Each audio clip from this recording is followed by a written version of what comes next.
Сәлем достар. Бүгін мен қазақша сөйлеймін. Және кішкене қобалжып тұрмын, себебі бұлай видео түсірген жоқпын бұдан бұрын. Сол себепті пікірлерде сіздердің қолдауларыңызды күтемін. Олай болса бастайық. Бүгінгі видеомызда біз қазақша өзімізді қалай таныстырамыз және өзіміз туралы басқа нелер айтамыз, осыларды үйренетін боламыз. Олай болса бастайық.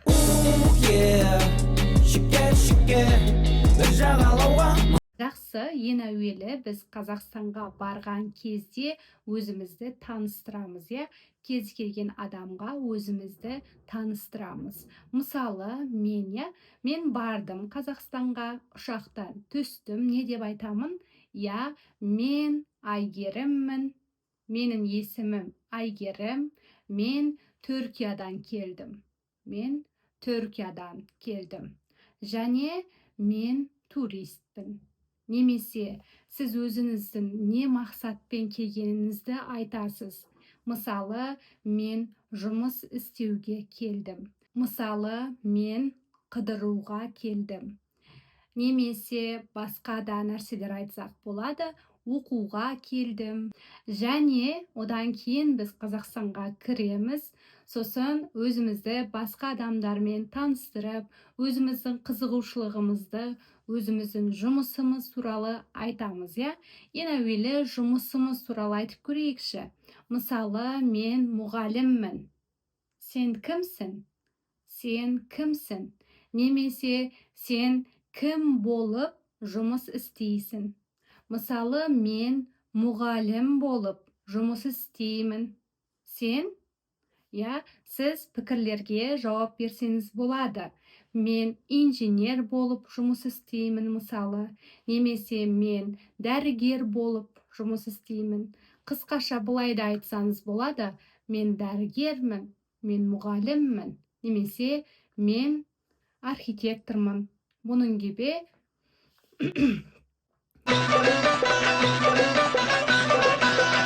немесе мен архитектормын. Дәл осылай жауап берсеңіздер болады.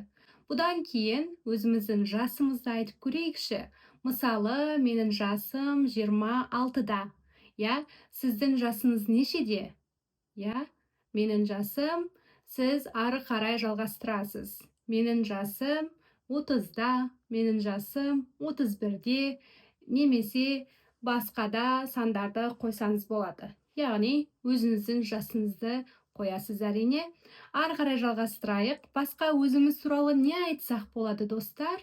Өзіміздің қай қаладан екенімізді айтсақ болады. Мысалы, мен Қазақстаннанмын және мен Атырауданмын. Мен Атырау қаласынанмын. Сіз ше? Сіз, мысалы, мен Бурса қаласынанмын. Немесе мен Бурсаданмын.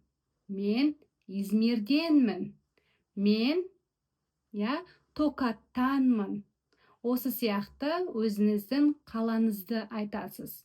Қалаңызды таныстырсаңыз болады.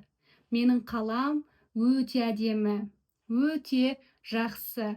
Менің қаламда таулар бар, өзен бар. Бұл таудың аты не? Мысалы, менің қаламда, Бурсада Ұлытау, Ұлыда тауы бар. Және менің қалам өте жасыл. Ауасы сондай таза. Жақсы достар, қаламызды айттық. Басқа не айтсақ болады өзіміз туралы? Өзіміздің қаламызды айттық. Өзіміздің жасымызды айттық. Сонымен қатар өзіміздің хоббиімізді, өзіміздің қызығушылығымызды айтсақ болады. Мысалы, мен неге қызығамын? Менің хоббиім қандай? Мысалы, менің хоббиім спортпен айналысу, одан бөлек би билеу, видеоға түсіру, және де ән айту. Немесе сіздер былай да айтсаңыздар болады. Мен ән айтқанды жақсы көремін. Менің жақсы көретін әндерім өте көп.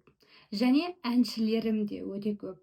Бұл әншілерден, мысалы, ең бірінші, мен Жанар Дұғалованы жақсы көремін. Жанар Дұғалова бір әнші. Одан бөлек мен Қазыбек Құрайыштың әндерін тыңдаймын және 91-ның әндерін тыңдаймын. Одан бөлек мен фильмдерді көргенді де жақсы көремін. Фильмдерді әсіресе, шетелдік фильмдерді, тарихи фильмдерді, психологиялық фильмдерді жақсы көремін. Сіз ше, сіз қандай фильмдерді, қандай әншілерді тыңдайсыз? Бұлар біздің қызығушылығымыз, достар. Және біз кітаптар туралы сөйлесе аламыз. Мысалы, біреуге бір нәрсені ұнайды ма, ұнамайды ма? Осыны сұрау үшін қалай сұраймыз? Сіз кітап оқығанды жақсы көресіз бе? Мен кітап оқығанды жақсы көремін. Сіз ше? Сіз жауап беріңіз. Мысалы, қандай кітаптар оқисыз? Осы сияқты сұрақтар қойсақ болады. Сонымен қатар, бір адамды тану үшін, немесе өзімізді таныстыру үшін басқа қандай сұрақтар қойсақ болады, достар? Сіздер ойланып көріңіздер. Отбасымыз туралы айтсақ болады, Отбасы. Менің отбасым өте үлкен. Менің ағаларым бар, әпкелерім бар. Дегенмен, мен үйде ең кенжесімін. Сонымен қатар, менің жұбайым бар. Біз 2023 жылы үйлендік. Жақсы, осылай біз сөйлемдерді құрасақ болады, достар.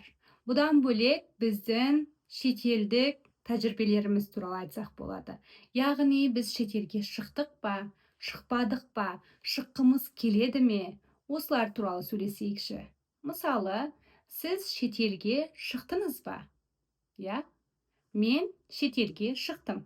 Мен Өзбекстанға және Түркияға және Ресейге, Грузияға бардым. Ал сіз шетелге шықтыңыз ба? Және де біз былай да сұрақ қойсақ болады.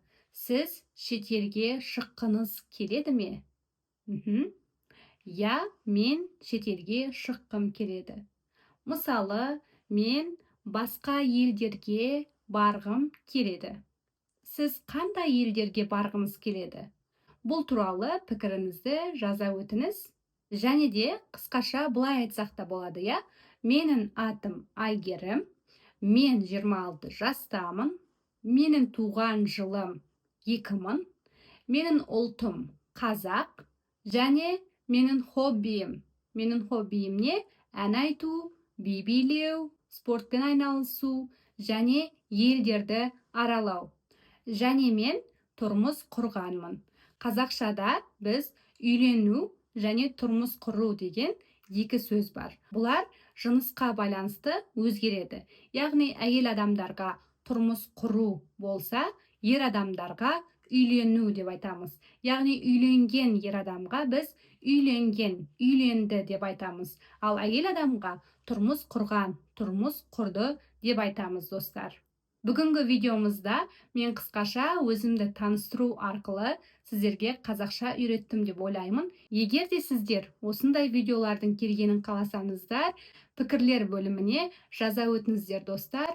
Сіздер жазатын болсаңыздар, мен бұндай видеоларды көп түсіруге тырысамын, достар. Сонымен қатар қандай тақырыпта видеолар көргіңіз келеді біздің каналымызда, оны да жаза өтіңіз. Сау болыңыздар.